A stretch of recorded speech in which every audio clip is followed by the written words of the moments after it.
Oi, eu sou a Fabi e o vídeo de hoje é os melhores do ano.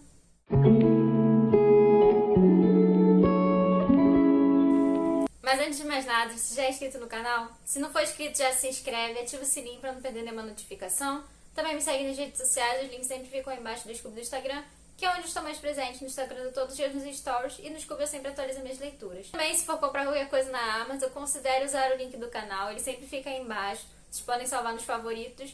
E você comprando qualquer coisa com esse link, você não gasta nada mais pela sua compra, mas me ajuda com uma pequena comissão. E assim eu posso trazer mais conteúdos para o canal. Agora, vamos começar! Hoje é o último vídeo do ano. Eu queria agradecer a todos vocês que participaram durante esse ano, assistindo os vídeos, se inscreveram no canal. Tem gente que está desde o princípio mesmo do canal, que está acompanhando, se inscreveu, assiste os vídeos. Então, eu queria muito agradecer a todo o apoio que vocês dão, assistindo, curtindo, comentando. Isso é muito importante para o canal crescer e também estou muito feliz. Muito obrigada a todos vocês que participam, acompanham. Muito obrigada por estar acompanhando os conteúdos. Agora vamos pro vídeo. O vídeo de hoje é o top 10 dos favoritos. Foi muito difícil ranquear. E eu olho pro ranking e às vezes eu penso que eu poderia mudar a posição de alguns livros, mas eu vou falar dos melhores. Todos eles foram nível 5 estrelas. Alguns foram favoritados e outros não, mas não deixaram de ser livros muito bons e livros que eu gostei mais de ter lido nesse ano. Eu fiz o top 10, mas também vou fazer 3 menções honrosas, que eu acho que os livros poderiam... que se não fosse só top 10, de repente eles estariam na lista também dos melhores do ano. Eu quis fazer um top 10 porque eu queria me desafiar mesmo a criar essa lista e ranquear os livros, porque eu nunca fiz isso. Então vamos pra lista. E o top 10 é... Corte de Asas e Ruína, da Sarah J. Maas. Terceiro livro da série de ACOTAR. E pelas marcações, acho que vocês têm uma ideia. Eu marquei muito nesse livro. Ele foi um dos livros que eu li lá mais pro começo do ano e eu amei esse livro. E, gente, esse foi o melhor livro de corte que eu li até agora. Ainda não li Corte de Chamas Prateadas, mas esse foi meu favorito. Eu acho que porque aqui a gente tem mais trama política e mais desenvolvimento da fantasia, da construção de mundo... E sobre os personagens, os aprofundamentos a mais, eu gostei bastante também de outras pessoas que são importantes nesse mundo que aparecem mais aqui. Eu achei esse livro muito bom. Ele é um livro final, tecnicamente seria o final da trilogia, mas ficam algumas pontas para continuar. Tanto que vai ter outros livros, teve Corte de Chamas Prateadas, eu acho que vai ter mais 1 ou 2 livros. Então amor, gente, esse livro foi incrível, foi 5 estrelas favoritado, foi realmente o meu favorito. Eu li Corte de Névoa e Fúria, eu achei incrível, já tinha dado 5 estrelas e tudo mais. Mas quando eu li esse, eu percebi que esse aqui era 5 estrelas favoritado. E é o top 10. O top 9 foi Sol da Meia-Noite. Também foi 5 estrelas, gente. Também marquei bastante. Eu fui fã de Crepúsculo muitos anos da minha vida. Lá no princípio, quando saiu o primeiro filme, eu vi o primeiro filme, me apaixonei, li os livros, fui comprando os livros. Nem tinha saído o último ainda, na época. Então, Crepúsculo foi uma história que fez parte de muitos anos da minha vida. E foi os livros que começaram a minha coleção. Eu tenho alguma coisa emocional com Crepúsculo, mesmo sabendo de todos os problemas que a história tem. E mesmo naquela época, eu já tive alguns problemas com Crepúsculo nos últimos livros. Já fiquei meio achando complicado, sabe? Ainda assim, eu quis ler esse livro, sabe? Eu acho que eu ver a perspectiva do Edward fez toda a diferença. O Edward é um personagem que eu nunca gostei muito dele. Eu achava ele um pouco chato. Eu sei que muita gente ama o Edward, né? Ele é o favorito da maioria das pessoas que são fã de Crepúsculo. Mas eu não era Team Edward. Mas vendo esse livro eu percebi que o que eu não gostava não era do Edward. Era de como a Bella via o Edward, que eu não gostava. Aqui a gente vê muito mais também sobre os Cullen. A gente vê sobre o passado. Muitas explicações que a gente não tem no primeiro livro, aqui tem, porque a gente vê a perspectiva deles, principalmente nas partes que a gente tem que salvar a Bella no final. É muito bom. E a escrita é bem densa, sabe? É muito mais na mente do Edward, é muito descritivo, muito mais do que os outros. Tem bastante partes descritivas e na cabeça do Edward. Mas eu gostei muito de ver isso, muito mesmo. Foi 5 estrelas, gente. Foi 5 estrelas. Sol da Meia-Noite. Em 8º lugar... é o livro, de novo, dessa autora, que é Cidade da Lua Crescente, da Sarah J. Maas. Como eu falo, a Sarah J. Maas é uma das minhas autoras favoritas. E aqui, de novo, em Cidade da Lua Crescente. Eu amei esse livro. Esse livro aqui, ele tá assim... Ele tem umas pessoas gostam, umas pessoas não gostam. Ele tá meio ali no meio. Mas ele foi muito bom. Eu não esperava o que ele seria, sabe? Eu tinha uma vaga noção do que era a história, mas eu não esperava que fosse isso. Ele realmente é um livro muito grande e isso fez as pessoas ficarem meio achando complicado, falando que não precisava de todas essas páginas, mas eu gostei de como o livro foi desenvolvido. Ele é um livro que vai acontecendo realmente lentamente e você vai se aprofundando também nos personagens. O relacionamento fica muito pro final, sabe? O relacionamento é bem aos poucos, vai acontecendo bem devagar. E isso eu gostei, porque aqui isso faz parte muito da personalidade e das questões emocionais que os personagens têm. Não é um relacionamento que poderia acontecer de repente muito rápido. Eu realmente entendi que o relacionamento deveria acontecer bem lentamente. Por tudo que os personagens passaram, é um livro que tem alguns gatilhos, tem alguns traumas aqui da personagem, dos dois personagens principais. É uma fantasia moderna, ela é uma fantasia, alta fantasia, com muitas criaturas e muitas classes de personagens diferentes. Tem de tudo, de vampiro, bruxa, feéricos, tem tudo, gente, tem tudo aqui nesse livro. Tem uma mitologia bem grande, sabe? É uma mitologia que tem muita coisa, então a gente vê bem o comecinho. Ele é um livro que basicamente é como se fosse uma investigação. Ele é um livro mais sobre investigação do que sobre qualquer coisa. Eu acho que se fosse botar num tema para esse livro seria de investigação, sabe? Buscar pistas e aquelas coisas para desvendar alguns mistérios que rondam aqui a história. Não vou falar porque é spoiler, mas eu achei muito legal, sabe, como essa história é construída, como a personagem principal é construída. No começo eu não gostei muito dela, mas quando foi chegando mais pro final eu já tinha amado ela, a Bryce. Eu amei ela e ela virou uma das minhas personagens favoritas. Eu espero que nos próximos ela continue sendo favorita. O personagem principal masculino também é muito bom, que é o Hunt. Maravilhoso, gostei muito. E tem muita coisa pra contar sobre ele, porque a história dele, a gente sabe muito pouco sobre a história dele nesse primeiro livro. Sabe meio por alto. Ela é uma fantasia um pouco complexa, então eu não indico pra quem tá começando agora a ler fantasia. É um pouco complexo, porque tem muitas coisas, muitas classes, muitas coisas, artefatos, essas coisas, então não acho que seja bom para iniciantes, ainda mais por causa do tamanho. Então, eu não acredito que ele seja bom para iniciantes, mas ele é muito, muito bom. Também foi 5 estrelas. E, ao contrário de algumas pessoas, pra mim ele super funcionou e eu super gostei da construção do livro aqui, da construção desse livro aqui. Gostei demais. E pro top 7 entrou um livro que eu panfletei bastante aqui também no canal. Falei bastante sobre ele em algumas listas, também recomendei vlog. Tem vlog da leitura dele. Enfim, falei pra caramba desse livro esse ano, que foi O Estranho Sonhador, da Laini Taylor. Ele foi um livro que foi uma surpresa do ano, ele tá na lista de surpresas porque eu não esperava gostar desse livro a princípio, tanto que eu comecei a ler ele pelo Kindle, porque ele tem disponível no Kindle Unlimited, porque eu vi muitas pessoas falando muito bem, ele é uma alta fantasia, mas eu não tinha tido uma experiência muito boa com a Laini Taylor no primeiro livro dela que eu li, que foi Fita de Fumaça e Osso. Mas como eu vi muitas pessoas falando desse livro, muitas pessoas, principalmente lá fora, nos canais gringos, as pessoas falam muito desse livro. Aí eu quis dar uma chance e comecei a ler no Kindle Unlimited, já gostei, logo de princípio, então eu comprei o livro físico e terminei de ler no físico. E eu marquei também bastante coisa, gente, eu amei esse livro, gente, esse livro é um amor, um chuchuzinho. Mas também ele é um livro complexo de fantasia, então não é para iniciante. Ele é um livro já que você já tem alguma bagagem de fantasia, porque a escrita da autora é bem descritiva. E também ele tem um mundo muito diferente, é uma mitologia muito única, muito diferente de tudo, com criaturas que nunca a gente viu em nenhuma fantasia, são criaturas realmente inventadas pra cá.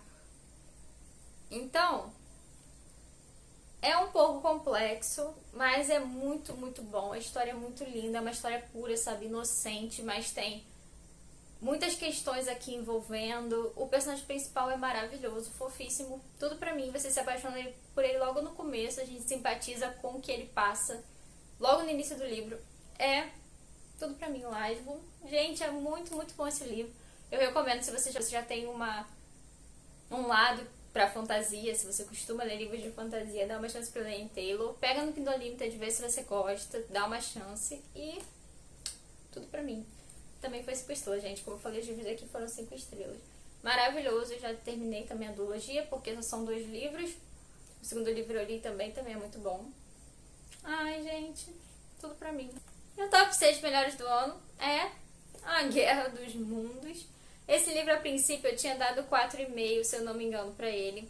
Mas durante todo o ano eu fui panfletando tanto esse livro e eu pensava muito sobre ele depois. E eu decidi que eu precisava mudar essa nota. Ele é 5 estrelas.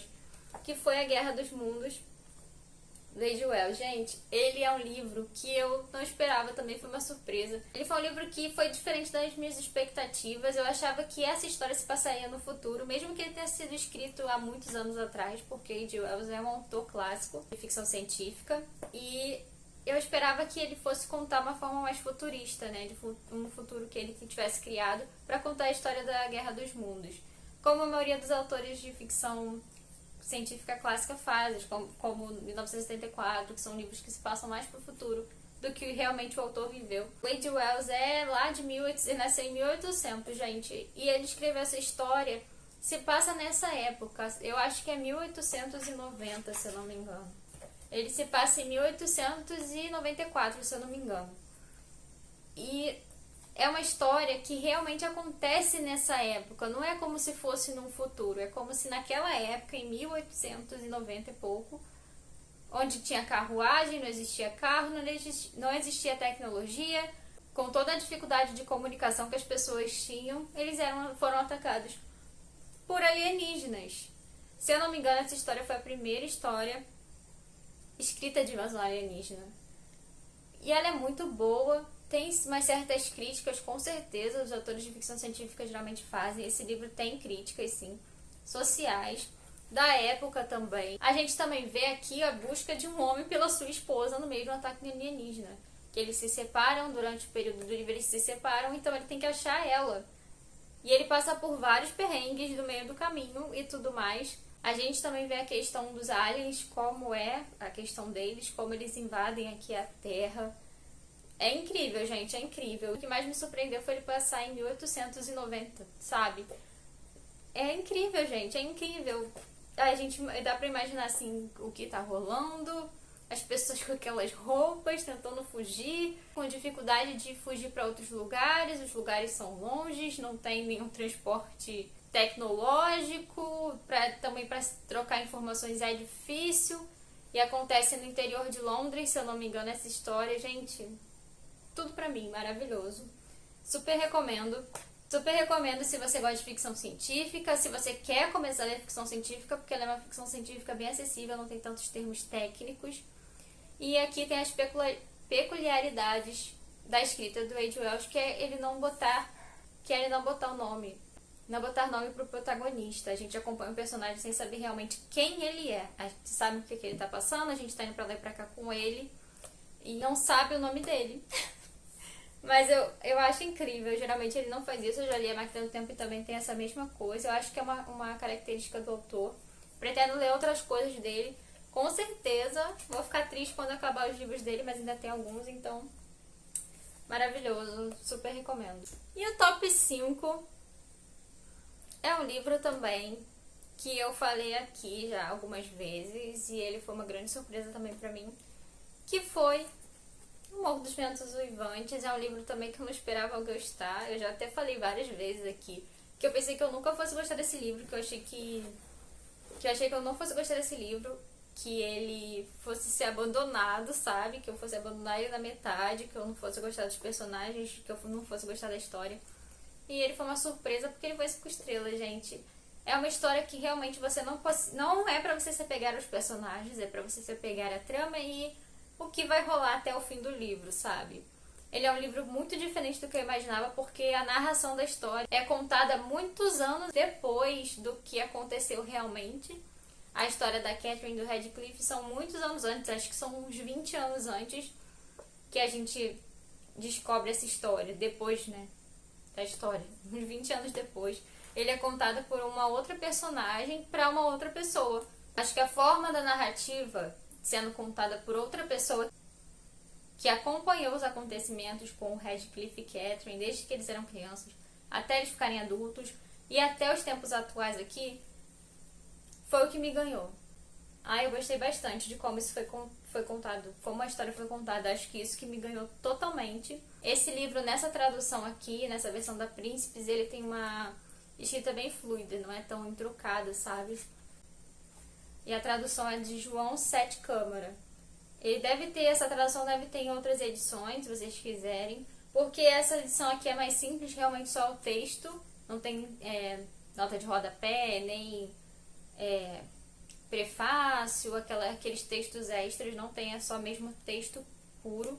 Eu acho que se tivessem mais textos de apoio, ele seria ainda melhor, mas a tradução é muito boa. E eu amei, 5 estrelas. Top 4 eu vou deixar a capa pra vocês porque eu não tenho livro físico, Um Conto de Natal. Eu li ele recentemente mesmo, que foi na semana do Natal. Nos dias antes do Natal eu li esse livro, alguns dias. E eu amo, gente. Eu amo essa história por conta das adaptações. Já vi diversas adaptações de vários tipos, até a da Barbie. Eu assisti. Eu gosto bastante, gente, dessa história. Muito mesmo. De todas as adaptações que eu vi, eu gostava muito. Eu li ele ano passado, comecei a ler. Acho que eu não cheguei a finalizar ele, mas eu tinha já começado a ler, já tinha lido bastante. Mas aconteceu alguma coisa e eu não consegui finalizar. Aí esse ano eu li ele inteiro. E eu amei, gente, eu amei. Porque ele conta a história realmente, é uma vibe natalina mesmo. É tipo, o que o Natal representa, o que é importante. A gente acompanha o Scrooge, que é um senhor muito ranzinza e mão de vaca, sabe? E ele é uma pessoa bem fechada e não gosta de pessoas, ele fica na dele, sabe? Ele economiza tudo que ele tem. E ele tem uma empresa e ele não gosta de dar folga pro funcionário, nem dar aumento. Ele é uma pessoa bem assim, sabe? Bem difícil de conviver. E aí ele começa, a história vai começando, a gente vê quem é o Scrooge, e depois ele começa a receber, porque o sócio dele, que tinha empresa junto com ele, tinha falecido há algum tempo, e ele recebe a visita do fantasma desse sócio. Acho que todo mundo conhece essa história. E aí ele começa a receber as visitas dos fantasmas do Natal passado, presente e futuro. E ele vai tendo essas experiências e vendo as coisas que estão acontecendo junto com os fantasmas, pra ele ver que ele é de verdade e se ele tá no caminho certo. Então, é uma história muito linda, é uma escrita muito boa, sabe? É do Charles Dickens e eu com certeza já amo Charles Dickens, então vou ler o máximo de coisas dele que eu conseguir, eu vou tentar ler, assim, dos livros publicados, vou procurar e vou lendo, porque eu achei muito boa a história e a escrita. E o Charles Dickens é um autor que foi escrito para ser acessível, mesmo ele tendo escrito livros no passado, que hoje em dia pra gente são clássicos. Ele foi muito famoso na época dele, como escritor, muito, muito famoso. E também ele escrevia mais para as pessoas da população, da grande população, das massas. Ele escrevia mais para esse público, então a escrita dele não é tão rebuscada. É uma escrita mais simples e mais fácil de entendimento, mesmo sendo um clássico, então... Eu amei, gente. Amei e pretendo continuar lendo Charles Dickens, ler as grandes obras dele, os outros livros super aclamados que ele tem, porque ele tem muitos livros. E vem aí, gente. Mas agora, antes do top 3, eu vou fazer as menções honrosas aqui desse vídeo, que são 3 livros que eu quero mencionar, que também foram muito, muito bons e também foram 5 estrelas. Anne de Green Gables, que foi um livro que eu li esse ano. Esse primeiro livro foi onde foi baseada as 3 temporadas da série, se eu não me engano. Eu amei essa história, eu gosto muito da história da Anne. Eu comecei vendo a série, depois eu comprei os livros. Eu até o momento só li o primeiro, mas eu gostei muito, muito. Anne de Green Gables é um romance de formação, então a gente acompanha a Anne pequenininha e ela indo crescendo. Como é uma série de vários livros, acho que da Anne são 8 livros. Eu tenho 6 aqui, que são os que tem título Anne. Aí depois eu descobri que o 7 e o 8 também são parte da Anne, mas mesmo que não tenha o título dela, ainda continua a história dela. A Anne, de pequena até ela envelhecer, com filhos e tudo mais. É a série da Anne, é um romance de formação, então é muito legal. E essa edição também é uma fofura, essas edições. Eu acho as capas muito lindas, as artes bem fofinhas. E a tradução também não é ruim, ela é boazinha, assim. E eu gostei muito, gente, desse livro, muito. A gente vê a Anne é uma órfã que é adotada por engano, porque os irmãos Matthew e Marilla são idosos, são mais velhos, e eles decidem que precisam de ajuda na fazenda, então eles decidem adotar um órfão, e seria um menino, mas acaba vindo a Anne por engano. E a Anne é tão encantadora e ela tem uma visão de mundo tão diferente, ela tem muita imaginação e ela ama livros e ela gosta muito de ler. Então ela é bem, tem um lado de imaginação muito forte e acaba conquistando eles e eles deixam ela morar, né? Eles realmente adotam ela. E aí a gente começa a ver a Anne vivendo nessa sociedade cheia de preconceitos com órfãos e tudo mais. Por ela ser ruiva também. Existem vários preconceitos das pessoas daquele lugar com ela a princípio, mas ela é tão encantadora e ela é tão à frente do seu tempo, então é tão legal ver isso, gente. É muito, muito legal ver a evolução da Anne, ela crescendo. E eu pretendo continuar lendo os livros, sim. Como eu disse, eu tenho 6, ainda falta 7, 8 para comprar. E ainda tenho uns livros extras, que é contos e poemas.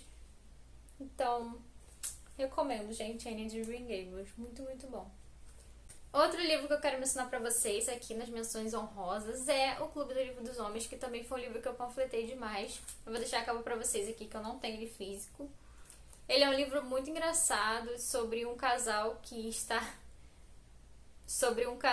prestes a se separar e o marido começa a buscar ajuda entre os amigos e eles indicam eles entrar no Clube do Livro dos Homens, que é onde os homens leem romance, é tipo um clube secreto, que eles leem os romances para tentar entender a alma feminina, para poder tratar as suas esposas melhor. É muito engraçado, tem uns diálogos muito engraçados e ele é uma série que cada livro vai contar a história de um personagem. O segundo livro já está em pré-venda, acho que ainda não lançou, mas está em pré-venda, que é a Missão Romance, se eu não me engano, que é com outro personagem. E essa história é muito legal, muito divertida. Gente, é muito pra você rir, é um romance leve que você lê super, super rápido. E que você acaba se divertindo bastante com os personagens. Eu quero deixar essa menção rosa porque ele também foi 5 estrelas.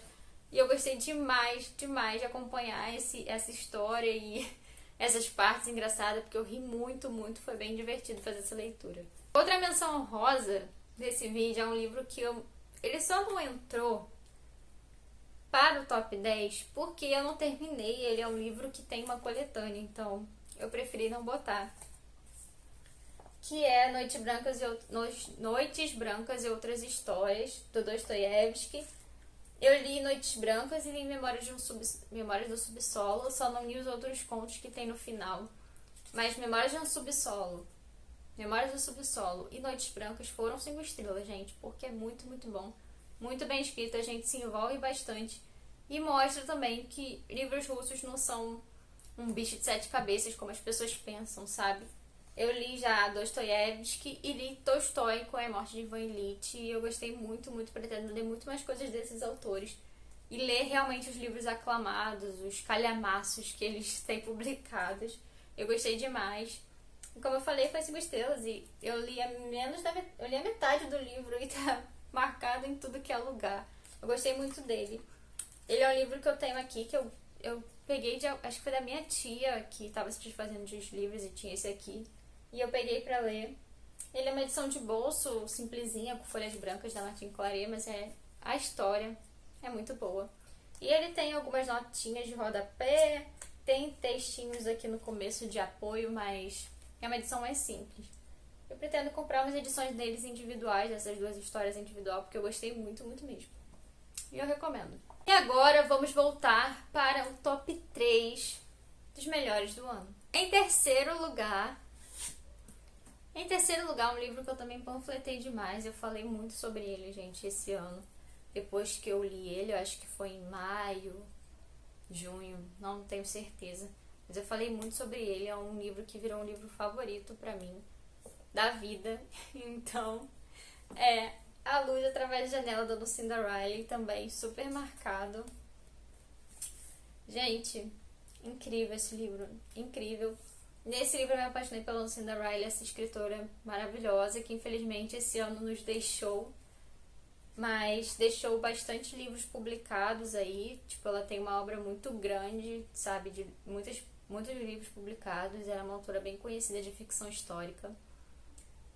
E ainda tem trabalhos dela para serem lançados, os últimos trabalhos que ela teve, né, que ela publicou, e vai ser lançados ainda. E eu vou adquirir porque eu tô fazendo a minha coleção dessa autora. Falta apenas um livro publicado que eu não tenho, que é Segredos de Helena. E esse livro aqui, A Luz através da Janela, é sobre a França na época do nazismo. Como que era na França, a questão das espiãs que trabalharam contra o nazismo naquela época na França. É uma história muito, muito, muito boa, muito incrível, sabe? E a Lucinda Riley tem uma peculiaridade também na escrita dela, que ela alterna entre presente e passado, e as duas histórias são interligadas, fazem sentido naquele contexto, sabe? Não são histórias separadas. As histórias são importantes, a história do passado tem uma ligação com a história que está acontecendo no presente, e a gente alterna a perspectiva entre passado e presente, e vai juntando as peças do quebra-cabeça para saber a revelação final, sabe? É muito, muito bom, sempre tem um mistério envolvido. Eu gostei demais dessa leitura, foi um favorito. Tanto que ele está extremamente marcado, eu fiz código de cores para ele, por conta das questões históricas e vários elementos da história diferentes. Eu amei demais essa história e super recomendo, gente. Leiam Lucinda Riley, mesmo que não seja esse livro é um pouco difícil de achar. Se encontra mais ele em sebo e de segunda mão, na Shopee, essas coisas, que é bem mais barato. Mas ele não é tão simples de achar, mas também não é impossível. Tem vários sebos que vendem, pessoas que estão se desfazendo nesses sites assim de desapego. É lindo, gente, esse livro é muito bom, muito bom. E eu recomendo. Se não for esse, leiam outros da Lucinda Riley, porque ela tem uma gama enorme de livros únicos, e tem a série das 7 irmãs, e todos são muito, muito bons, gente. Recomendo, e sempre tem essa vibe, misturando o passado com o presente. Maravilhoso. Em segundo lugar, é um livro que eu não tenho físico aqui. E por que eu não tenho físico? Estou me perguntando por que eu ainda não comprei esse livro físico, porque ele nem caro é. Vou deixar a capa aqui, também virou um favorito da vida, que foi Fahrenheit 451, do Ray Bradbury. Gente, esse livro é tudo pra mim. Ele é uma distopia clássica que os bombeiros, em vez de apagarem o fogo, tacam fogo nos livros. Os livros são proibidos. Gente, essa premissa já é incrível. Ele é um livro super curtinho, acho que tem mais 200 páginas por aí. Ele é um livro curto, tem uma história muito legal e tem um aprofundamento e diversas críticas desse livro. Nesse livro que é incrível, incrível. E você sai pensando muito, muito sobre o mundo, sobre você, sobre a sociedade. A gente começa a se questionar lendo esse livro. E eu achei ele incrível, sabe? É por isso que ele é um clássico e é super aclamado e conhecido por várias pessoas e amado por muitas pessoas. Tá aí, gente. Leiam. Fahrenheit 451, se vocês nunca leram, leiam, gente. Vale demais, vale demais. Sem falar que é curtinho, então dá pra ler super rápido, dá pra ler em um dia. A escrita também é super, super fluida, maravilhoso. Eu li ele no Kindle e eu quero comprar o físico, de repente, na edição de capa dura, que é uma edição nova que lançaram de capa dura, de comemoração, acho, de alguma coisa. E tem adaptações também desse livro também, algumas adaptações. Acho que tem mais 2 adaptações dessa história, então recomendo demais ler Fahrenheit 451, virou um livro da vida. Eu pretendo fazer releitura dele, de repente ano que vem, de repente uma vez por ano, sabe? Porque realmente achei importante todas as mensagens que o livro traz e toda a história por trás, sabe? E o quanto faz você pensar sobre o mundo, sobre a sociedade, sobre quem você é. Amei demais. Agora para o top 1. Para o top 1, gente, chegou o topo da lista. E esse topo da lista eu queria poder roubar, né? E botar outros livros, mais de um. Mas se for para escolher um, botar mais de um, seriam Quem acompanha o canal deve adivinhar. Os livros da Roda do Tempo, os 3 livros que eu li, estariam no top 1. Mas como é pra escolher só um, eu vou falar que foi o meu favorito, que foi 5 estrelas favoritado de todos. Que foi A Grande Caçada, que é o segundo livro da Roda do Tempo. Então ele vai ficar no top 1, mas eu vou deixar mencionado aí que na verdade são os 3 livros da Roda do Tempo, tá, pessoal? Mas o melhor, na minha opinião, de todos, que foi 5 estrelas favoritado, todos foram 5 estrelas, mas o que foi favoritado foi o segundo. Porque eu me emocionei muito no final, eu fiquei super empolgada, acontecem umas coisas incríveis, umas cenas épicas, assim, maravilhosas no final do segundo livro. O livro todo é muito bom, ele é muito mais rápido que o primeiro, ele tem um ritmo muito melhor no segundo livro. Acontecem muitas coisas, tem umas cenas muito legais, uma expansão de mundo muito grande. No final tem umas cenas épicas, assim, incríveis, incríveis. Que é o segundo livro. Então, em primeiro lugar, é A Grande Caçada, o segundo livro da Roda do Tempo. Não vou falar muito porque é o segundo livro, mas a história da Roda do Tempo, acho que todo mundo já sabe de tanto que eu falei, que é a história dos amigos lá de Dois Rios. Eles são levados da sua aldeiazinha que é atacada por criaturas que são os Trollocs. Eles são levados dessa aldeia por essa Aes Sedai, que é uma espécie de feiticeira, embora porque um deles pode ser o dragão renascido, que é uma pessoa que iria renascer e ia lutar contra o Tenebroso, que é o vilão da história, que vai lutar contra o Tenebroso. E existem muitas lendas, mitologias e profecias que acontecem relacionadas ao dragão renascido. Descobrir quem ele é, para que ele seja aceito como dragão renascido. É uma história muito complexa de fantasia, mas na verdade ela é uma fantasia meio distópica, porque tecnicamente a história acontece... Existia um futuro muito evoluído de tecnologia e existia uma ruptura no mundo. O mundo regrediu e voltamos como se fossem para a época medieval. Então, meio que isso o mundo de A Roda do Tempo. E o mundo da Roda do Tempo é uma roda. As coisas acontecem e de tempos em tempos as coisas voltam a acontecer. Por isso que tem esse dragão que vai nascer novamente. Então, temos que descobrir quem é o dragão na história. Quem é o dragão renascido que vai lutar contra o Tenebroso. É meio que isso. Essa é meio que a premissa do primeiro livro. E é muito incrível, gente, essa história. Tem uma série na Amazon Prime, foi a série número 1 da Prime Video desse ano. Então eu recomendo demais, a série tá bem legal, a produção bem grande, com os efeitos especiais legais, com cenários e paisagens muito top, sabe? Incríveis, então o elenco também é bom. Recomendo demais pra vocês. E também leiam o livro é muito, muito bom, incrível também. Tornou a minha série favorita de fantasia e eu recomendo pra vocês. Então o vídeo foi esse, pessoal, espero que vocês tenham gostado. Se gostou, deixa o like, se inscreve no canal, ativa o sininho pra não perder nenhuma notificação. Deixa aí embaixo nos comentários qual foi seu livro favorito desse ano de 2021. Muito obrigada por assistir esse vídeo até o final. Feliz 2022, um beijo e até o próximo vídeo.